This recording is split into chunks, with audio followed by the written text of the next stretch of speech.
We're here on this special day. Our hearts are full of pleasure. A day that brings the two of you close together. We're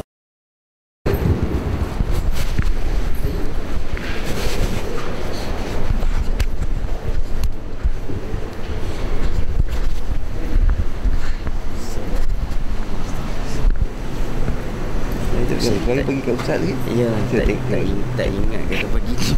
Baca laman dua apa. Nanti ada signal. Hari ni ada sarapan pagi. Sarapan pagi. Jadi kita kami siap-siapkan. Terus je lah. Ada signal berhenti. Agak-agak sampai pukul berapa? Tujuh apa? Paling lambat dah 7.30. Paling lambat 7.30. 7.20 lebih dah. 7.20. Ya, 7.20. Di mana aku surat ni? Surat mana ni? 318. Ni ke? Mana? Ni ke? Ni. Tapi sampai mana? Ni. Sini.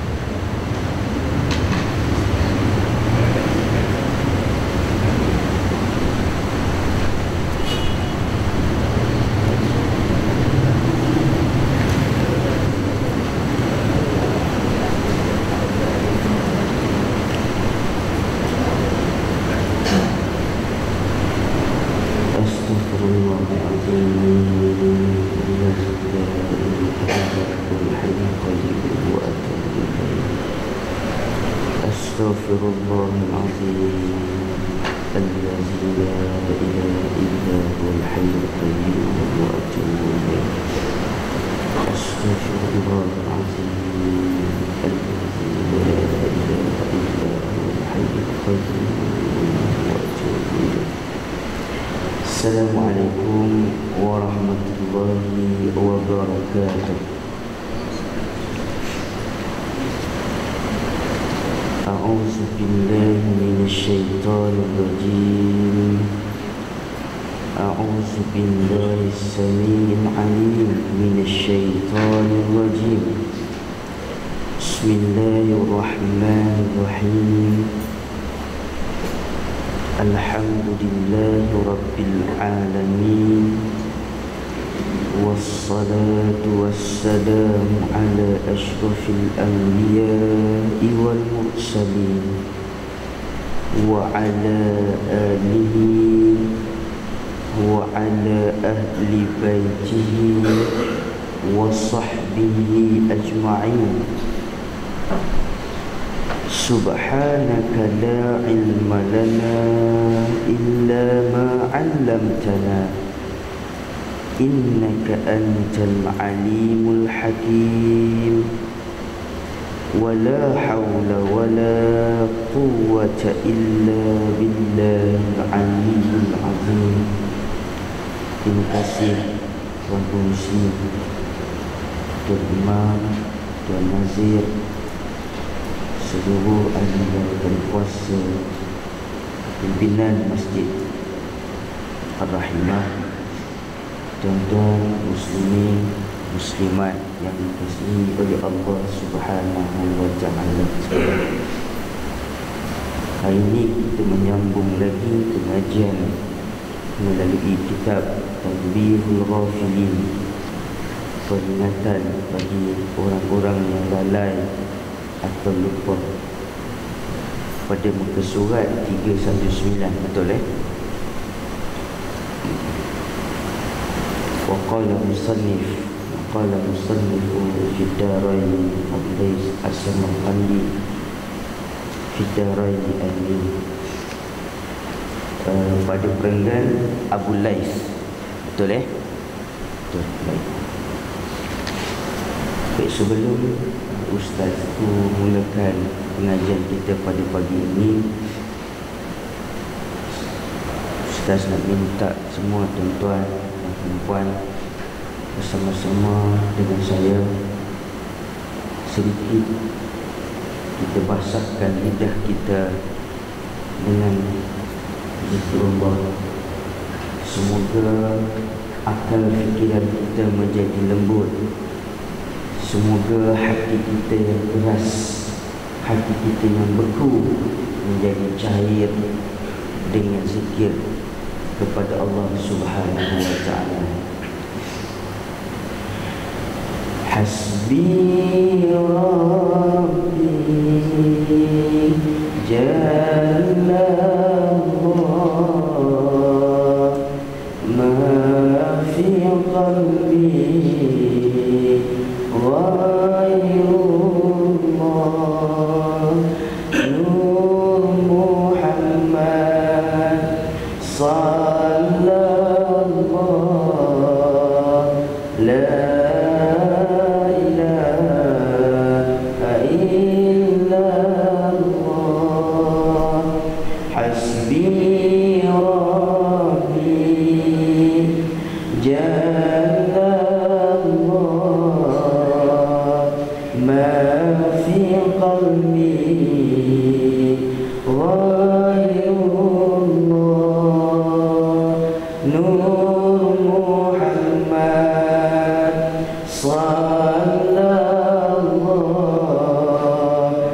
la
InsyaAllah moga-moga hati kita pada pagi ini sedia tunduk, sedia patuh kepada seluruh titah perintah Allah Subhanahu wa ta'ala dan mendengar nasihat pesanan daripada Nabi kita, Nabi Muhammad sallallahu alaihi wasallam.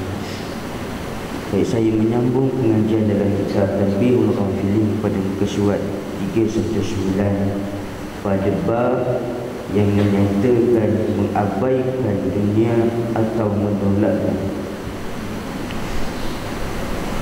Abu Laits meriwayatkan dengan sanadnya dari Ali radhiyallahu anhu berkata, sesungguhnya yang saya khawatirkan atas kamu hanya dua: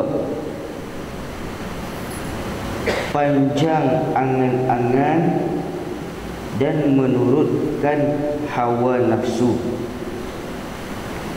Sebab panjang angan-angan itu melupakan akhirat, dan menurutkan hawa nafsu itu menghalangi yakni menentang hak. Hak di sini adalah kebenaran. Sedang dunia sudah berjalan membelakangi kami, dan akhirat akan tiba kepada kami. Dia Abu Laith As-Samarqandi, seorang ulama yang hebat. Saya rasa tuan-tuan sudah pun mengetahuinya sebab sudah membaca separuh daripada kitab karangan beliau. Kitab ini tergolong di dalam kitab tasawuf, walaupun di dalamnya pengisian adalah hadis, tetapi peringatan yang ada di dalam ini sangat menggamit hati nurani kita sebagai hamba Allah Subhanahu wa ta'ala. Nasihat yang beliau kupas dalam kitab ini, subhanallah, melambangkan ilmu yang ada kepada Abu Laith.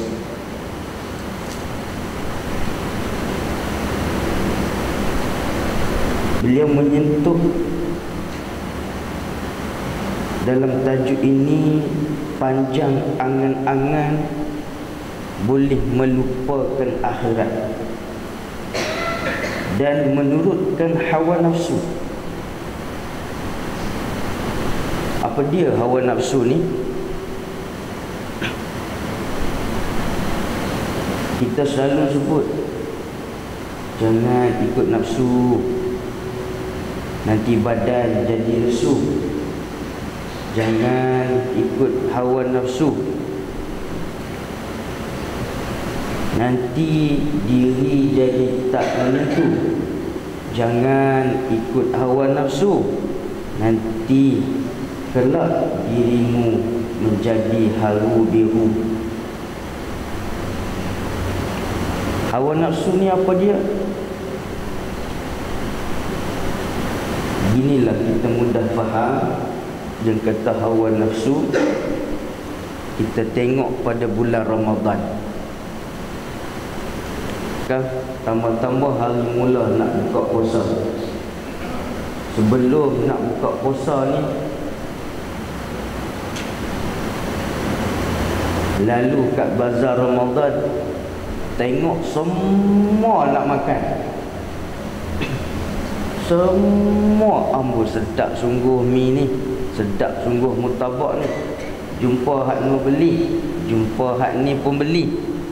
Kuih 3 jenis, nasi 4 jenis, hujan panas, hujan kering, hujan basah, yung pergi habis ke semua. Ayak tu saya kira lah, beli ke semua. Bila time nak buka puasa, kena ayak 1 gelas. Hak orang minum 1 gelas lah, hak dia belasah 1 jam. Ini nasi siapa nak makan ni? Beli banyak-banyak, kuih siapa nak makan ni? Cik Nam yang makan. Tu ikut hawa nafsu. Hawa nafsu lah tu, ikut hawa nafsu. Hawa nafsu kalau had isteri pula, bila main time raya, time raya, saya pergi jalan di mana tuan-tuan? Ada dah elang raya, ada dah lah ni elang raya ni lah, dia ada dah sil raya. Lalu kat mana tau? Tengok jualan hari raya, sales. Bila puasa benda ni, dia raya dah.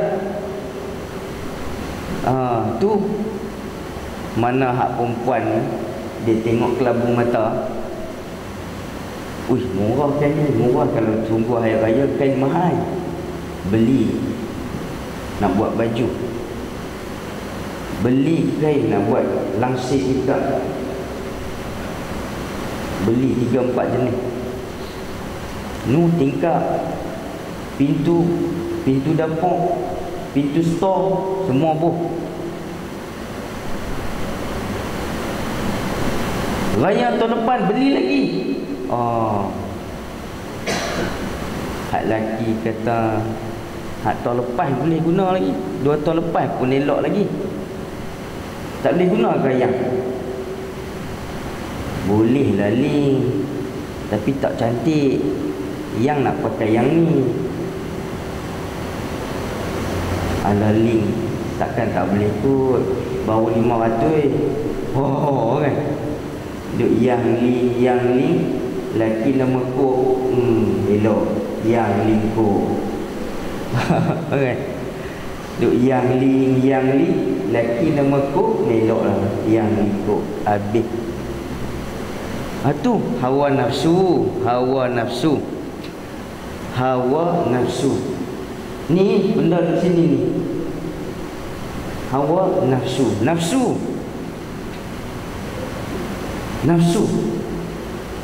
Hak laki cara laki, hak perempuan cara perempuan, nafsu.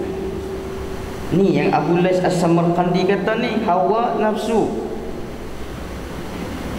Senang dah nak tunduk hawa nafsu ni. Payah nak tunduk hawa nafsu.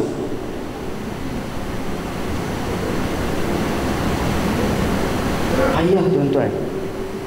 Payah nak tunduk makhluk namanya hawa nafsu ni. Susah. Tu imam pun kalah dengan dia. Tu imam sorban 3 lapis kalah dengan dia. Tuan-tuan tak pakai sorban lagi ya. Kalah dengan ni. Nama makhluk namanya hawa wan nafs. Sebab tu Allah suruh innan nafsa anil hawa. Dua tu digabung terus, hawa dengan nafsu. Nama pun hawa. Perempuan hawa. Kalah tewas.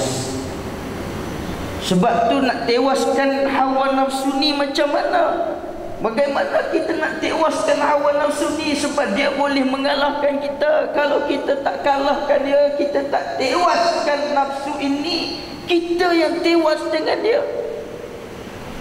Macam mana? Sebab tu pada mukadimah saya tadi, saya mengajak tuan-tuan supaya cairkan dulu hawa nafsu kita. Cairkan dulu kedegilan yang ada dalam hati kita ini. Cairkan dulu dengan zikrullah itu, supaya hati kita, nafsu kita tewas dengan zikrullah tadi. Itu cara kita nak tewaskan hawa nafsu. Orang lelaki tak payahlah. Orang lelaki kalau jalan dengan isteri, tuan-tuan, pergi raya, sebelum nak pergi beli tu list dah.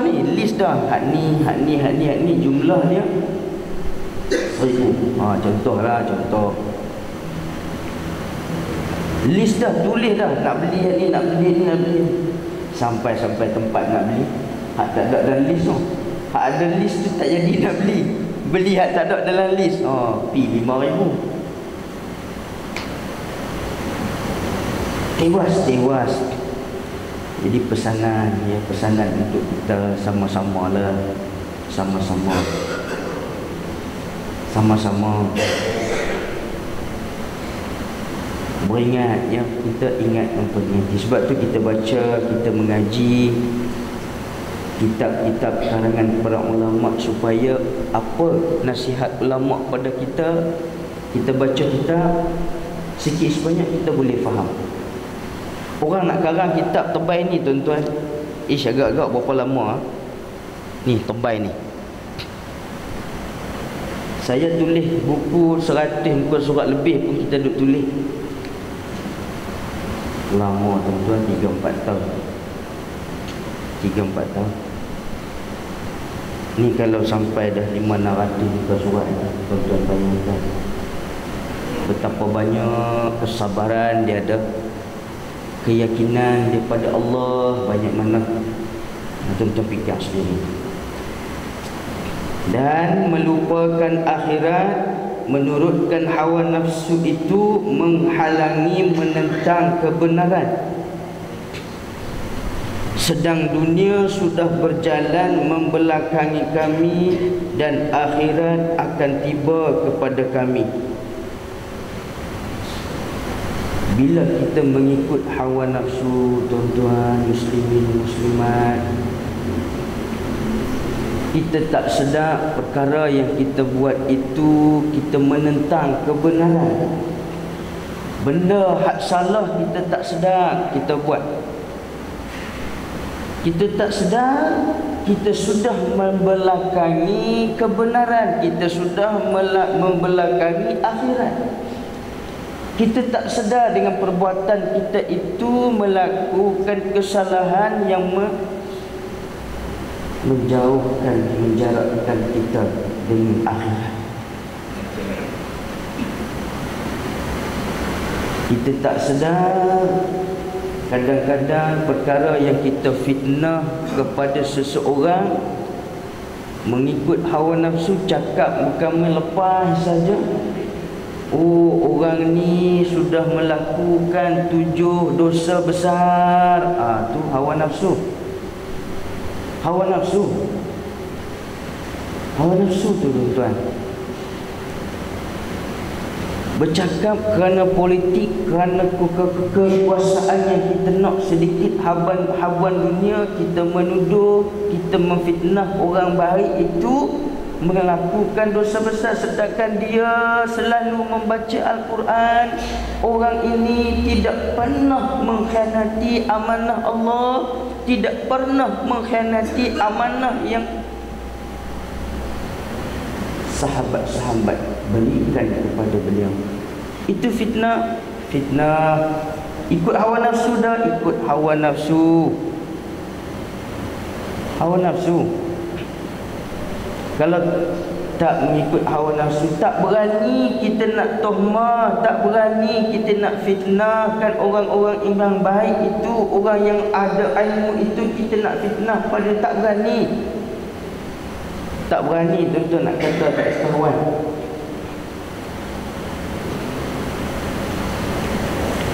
Para alim dan para ulama, pengasas mazhab-mazhab yang 4, pengasas mazhab-mazhab yang 7, walaupun perbezaan pandangan pendapat di kalangan mereka, masing-masing ada perbezaan pandangan. Imam Syafi'i kata, aku bila solat subuh aku nak baca kunut. Nak baca kunut. Imam Ahmad Ibn Hanbal kata, tak payah baca kunut, bukan wajib, sunat saja. Jadi perbezaan pandangan itu adakah saling fitnah memfitnah? Tidak. Tidak tuan-tuan, tidak saling fitnah memfitnah. Syafi'i kata gini, tak fitnah. Imam Ahmad tak fitnah, tidak memfitnah, sekali-kali tidak mengatakan ikut hawa nafsu, tidak. Pembohong Imam Ahmad ni. Tak ada. Oh, Imam Ahmad melakukan 7 dosa besar, 10 dosa besar, tidak. Tidak. Tidak tuan-tuan. Masing-masing berjalan dengan elok, cantik. Gitu. Tapi kalau bercakap ikut hawa nafsu, habis. Sampai tak kira orang ni, tak kira siapa pun. Maka main lepas cakap hantang kromo 7 dosa besar ni. Ya Allah, pelik tuan-tuan, pelik. Saya bagi contoh tadi Imam Syafi'i dengan masalah kunut saja pun masing-masing salute tuan-tuan, masing-masing salute. Salute masing-masing. Sedangkan ilmu yang ada kepada Imam Ahmad Ibn Hanbal juga hebat, Imam Syafi'i juga hebat.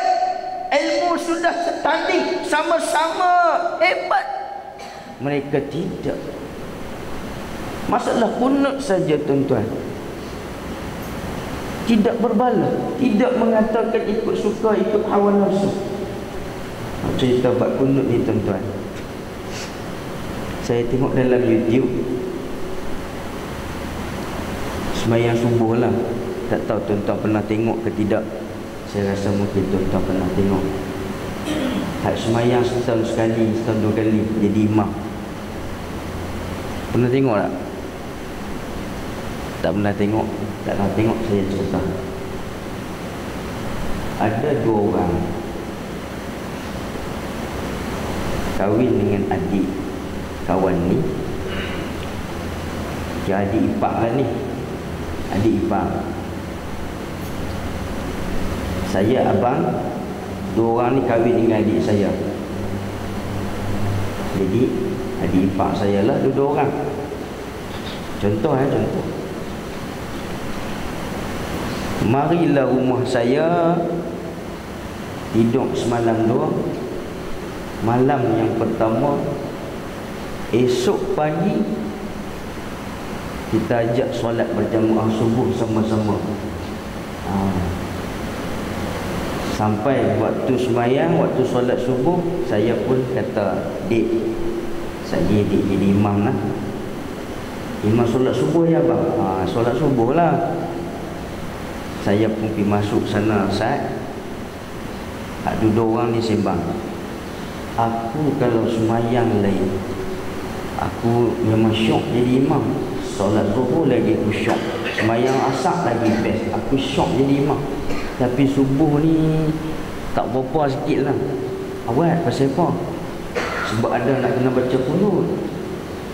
Oh senang. Senang kunut.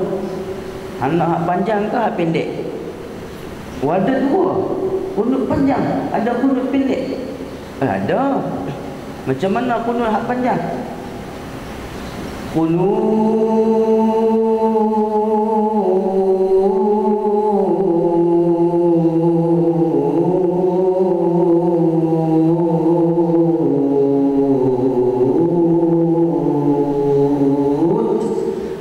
Sampai habis nafas.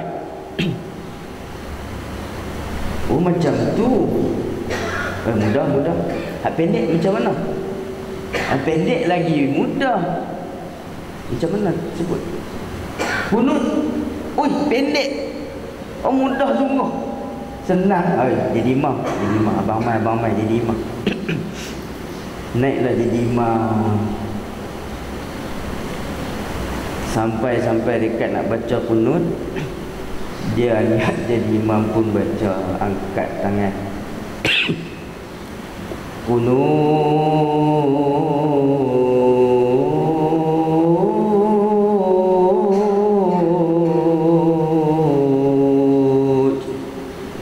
Abang dia hak belakang, subhanallah. Salah lah aku baca kunut panjang ni. Abang suruh baca pendek kot.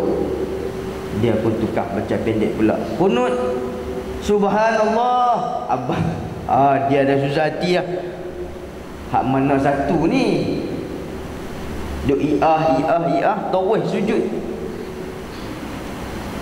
Sampai tang sujud tuan-tuan. Lama sangat sujud. Adik hak seorang lagi angkat kepala tengok. Imam dah lari dah.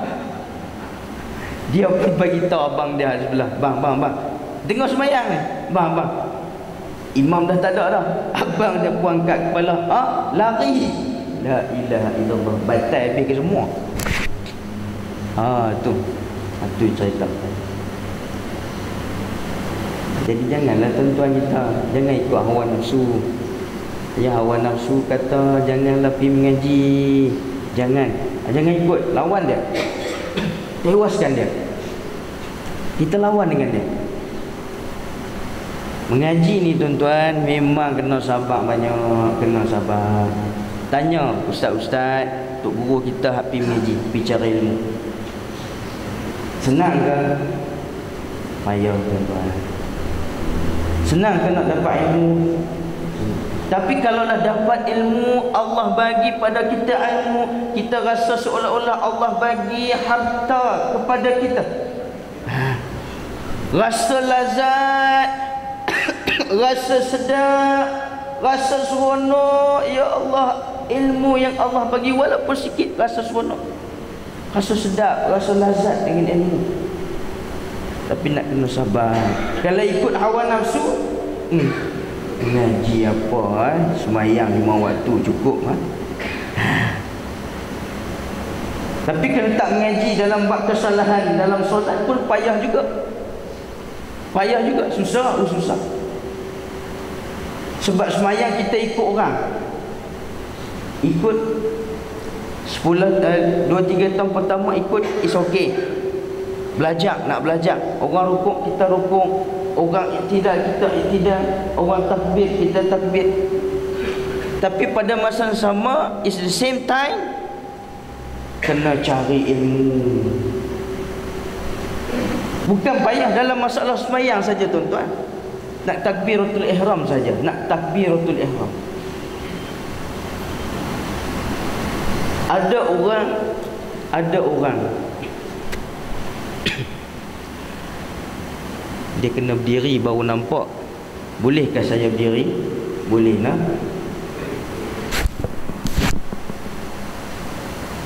Ada orang dia takbiratul ihram, Allahu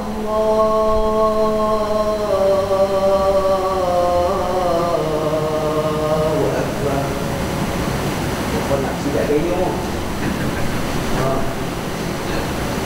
Nak teruk lagi pun ada. Allahu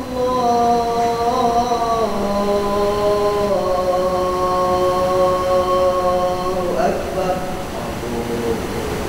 Dia pun tak jawab. Susah sangat kan nak takbiratul ihram. Kita relax, cool down, relax, tenang tuan-tuan. Kita datang kat depan. Astagfirullahaladzim. Allahu Akbar.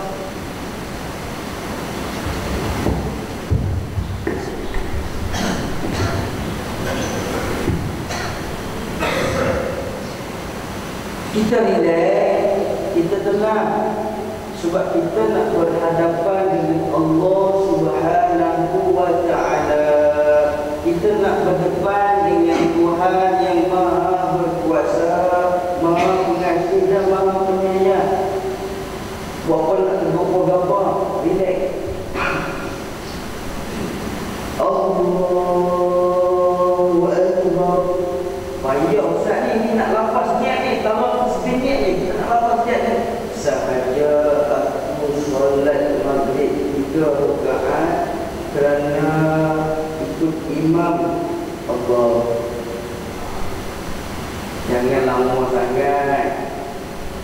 Takbir lama-lama itu imam hukum bila jaga. Relax saja. Tuan-tuan tak ada salah. Yang saja tu sembahyang maghrib 3 rakaat. Allahu Akbar. Kan cantik. Itu bawa masalah takbiratul ihram. Takbir ada bersalah ni. Allahu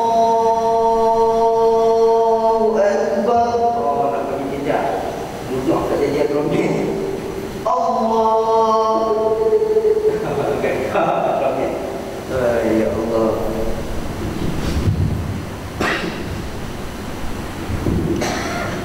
Tu mengikut hawa nafsu. Kalau ikut hawa nafsu tak mau mengaji. Tapi bila kita dapat mengaji ilmu sikit, alhamdulillah, nampak lazat.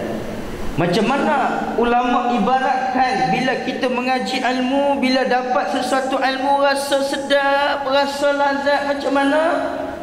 Ulama ibaratkan ilmu itu seperti air. Ketika mana manusia sedang haus dahaga, musim kemarau, musim panas, Allah panas sungguh, rasa dahaga, rasa haus. Bila dapat seteguk air, bagaimana rasa? Allah, dapat air, rasa sejuk hati, rasa lapang hati. Itu ibarat ulama kata Baik. Sedang dunia sudah berjalan membelakangi kami dan akhirat akan tiba kepada kami. Muslimin muslimat yang dirahmati oleh Allah Subhanahu wa taala, perlu kita ingat dalam diri kita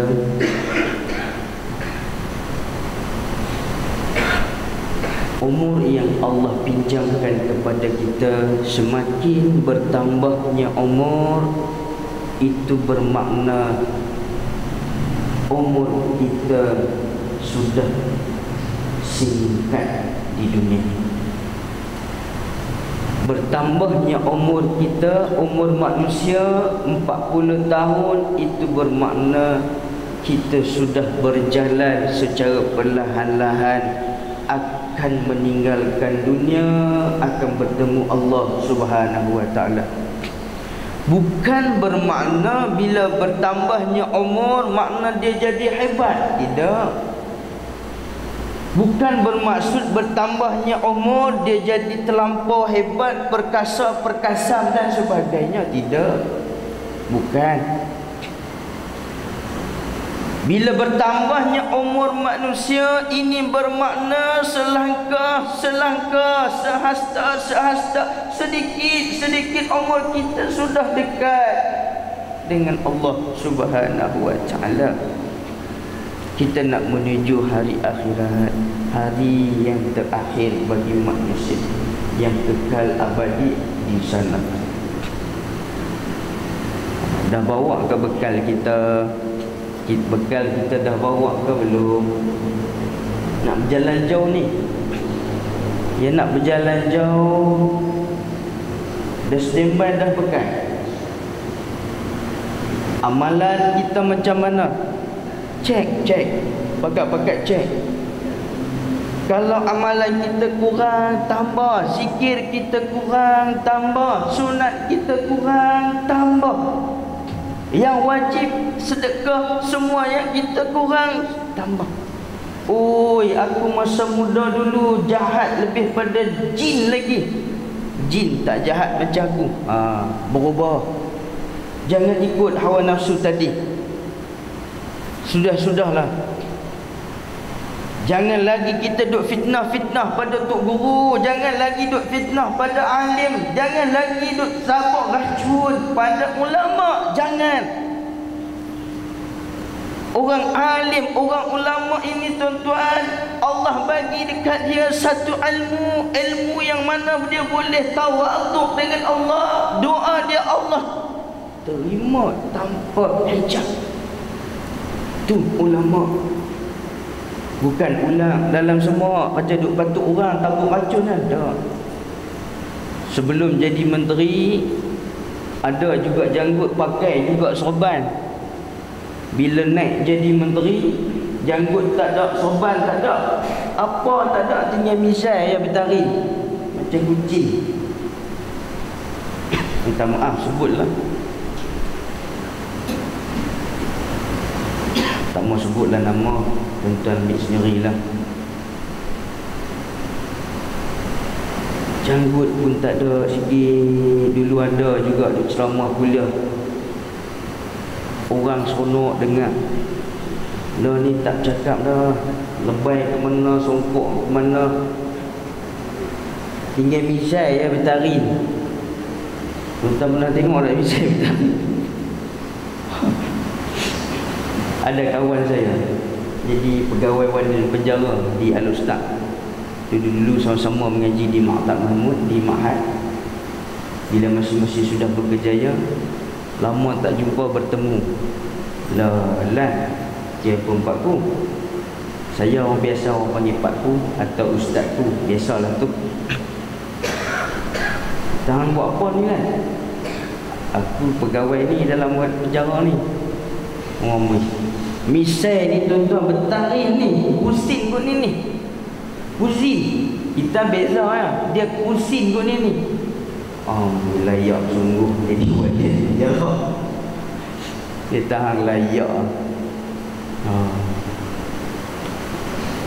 Di akhir-akhir zaman ini, muslimin muslimat sikit sebanyak kita buatlah amalan apa yang dipanggil sunnah. Sunnah yang mana kita mampu buat tentang sunnah, kita buat. Sunnah yang kecil, buang duri atas jalan, sedekah pada anak yatim, fakir miskin, bagi sedekah pada orang-orang yang miskin ini. Sunnah. Sampaikan sunnah yang paling besar, yang Nabi SAW bagi tahu pada kita apa dia sunnah yang paling besar, iaitulah memilih kepimpinan yang terbaik. Itu sunnah yang paling besar. Jadi di akhir-akhir zon perang ni tuan-tuan, ingin juga saya nasihatkan pada diri saya dan tuan-tuan, pilih kepimpinan yang suka pada Islam, pemimpin yang nak pada agama Allah. Pilih elok-elok. Jangan main pangkah saja. Tengok rimau pun tuan-tuan pangkah, tengok serigala pun tuan-tuan pangkah. Jangan. Musang jangan lagi pangkah tuan-tuan. Musang jangan pangkah dia. Sebab musang ni jenis makan, dia tak jaga amanah. Musang jenis dia macam tu, perangai dia macam tu. Kita pesanlah macam mana kat musang. Hang tolonglah jaga ayam aku Zat, aku nak pergi ke Mekah ni, nak buat haji. Musang pun yes, it's okay. Tapi bila tuan-tuan balik jenis perangai musang ni tuan-tuan, mana api ayam? Dia keluar uban sendiri, hanya dia makan lah. Jenis perangai musang jangan pilih. Ambil orang yang nak pada agama, orang yang bersama-sama dengan agama, yang menyokong dengan gerakan yang suka pada agama. Pilih elok-elok. Ada masa lagi ke? Saya tak nampak jam tu. Boleh lagi 5 minit? Boleh nak? Baru berapa ayat ni baru. Jenis pensyarah tak payah 3 jam dah bisa. Okey. Baik. Mana tadi? Okey. Dan masing-masing ada mempunyai anak-anak, maka jadilah kamu dari sesungguhnya hari ini beramal dan tidak ada hisab, sedang kelak kamu tidak dapat beramal pada hari esok. Baik, saya faham gini ayat ni.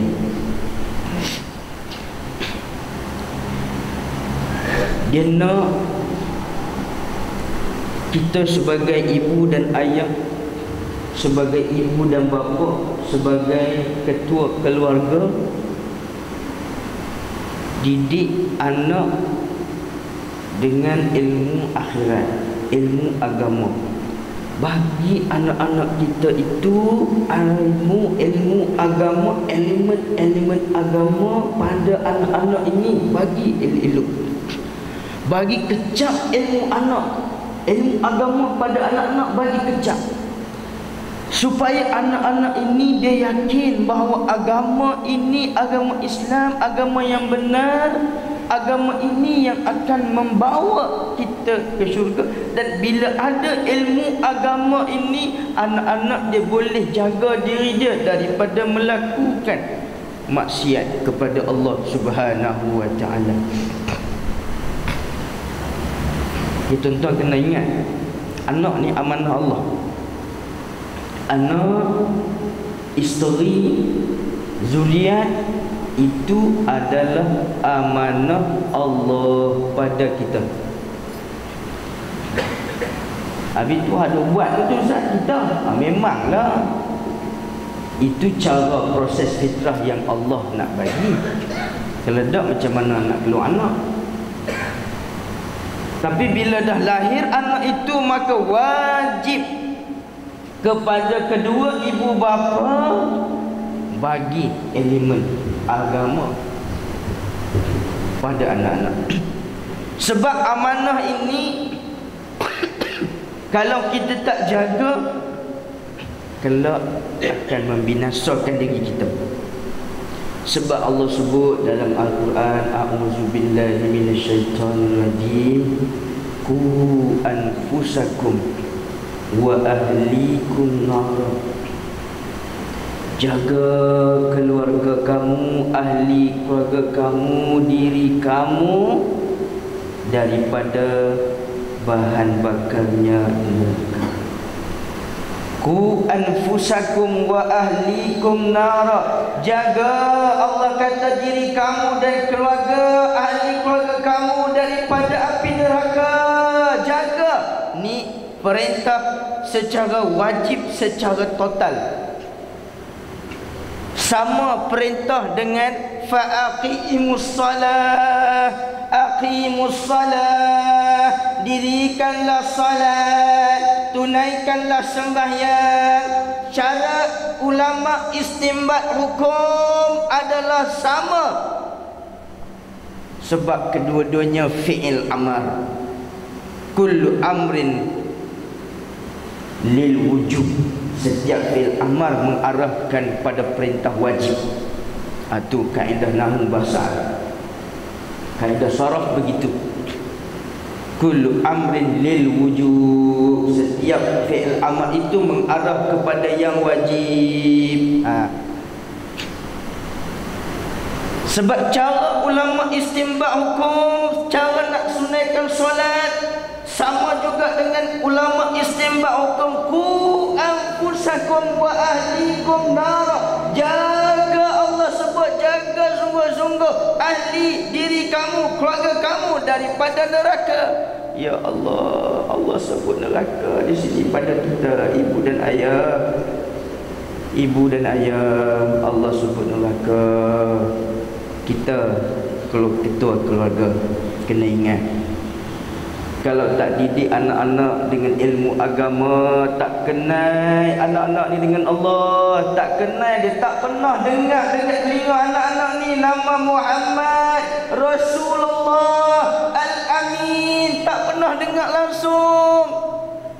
Ibu dan ayah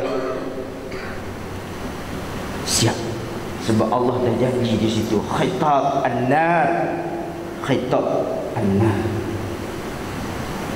Jaga. Janganlah duk bagi benda-benda hak pelik pada anak-anak. Kadang kepimpinan kita duduk di atas pun masalah, tuan-tuan.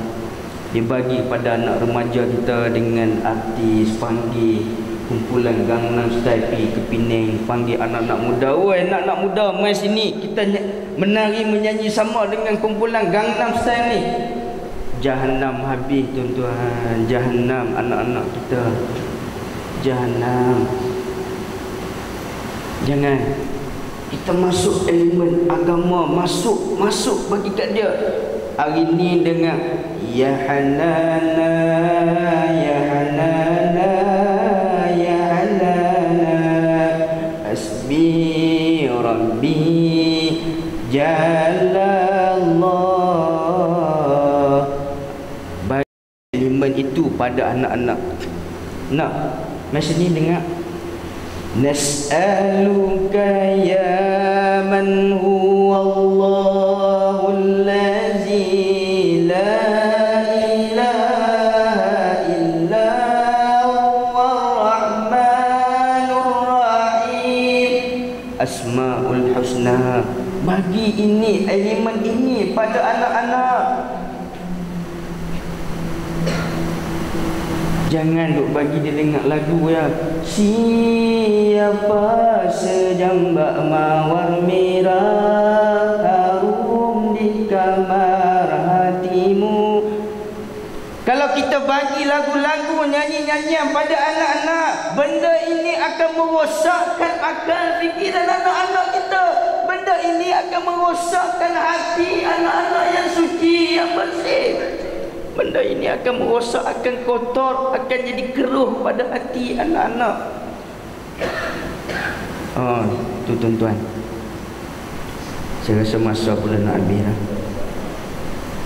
InsyaAllah ada masa lagi.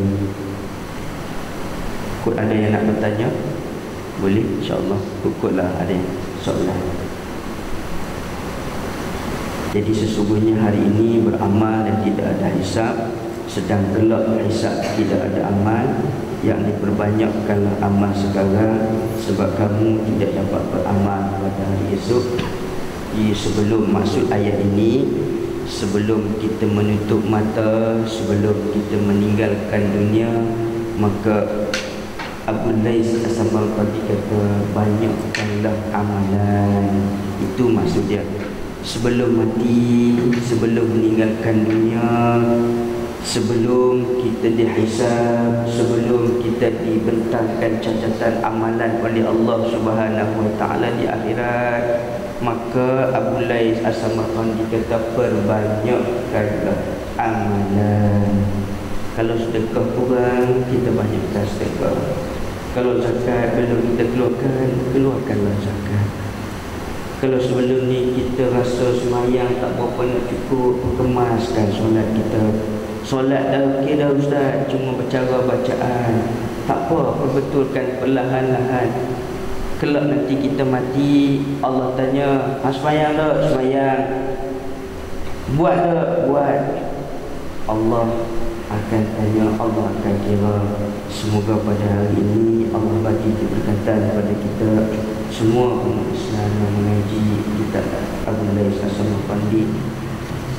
Moga kita juga mendapat pahala seperti mana ulama Abu Lais As-Samarqandi ini.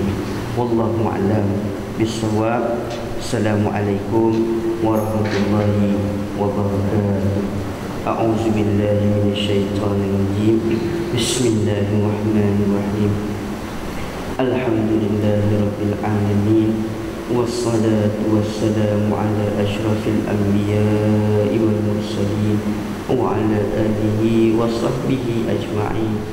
Allahumma ighfir lana dhunubana wa liwalidina warhamhuma kama rabbawna shighara. Allahumma ighfir lil muslimina wal muslimat wal mu'minina wal mu'minat al ahya'i minhum wal amwat. Ya Allah, ya Tuhan kami, Engkau ampunilah dosa-dosa kami, ya Allah. Ya Allah, ya Tuhan kami, Engkau ampunilah dosa kedua ibu bapa kami, ya Allah, dan semua umat Islam. Allahumma faqihna fid din wa 'allimna ta'wil wahdina ila siratikal mustaqim ya rabbal alamin. Ya Allah, kurniakanlah kepada kami kemenangan hati, kurniakanlah kami kemenangan nafsu. Ya Allah, kurniakanlah kami kemenangan untuk mengangkat syiar Islam di Malaysia ini, ya Allah. Berilah kemenangan kepada kami, ya Allah. Berilah kemenangan kepada pihak-pihak yang inginkan Islam ini, ya Allah. Allahumma rabbana alaika tawakkalna wa ilaika anabna wa ilaikal masir. Allahumma rabbana atina fid dunya hasanah wa fil akhirati hasanah wa qina azaban nar. Subhanakallahumma rabbika rabbil izzati amma yasifun wa salamun alal mursalin walhamdulillahi rabbil alamin. Taqabbalallahu.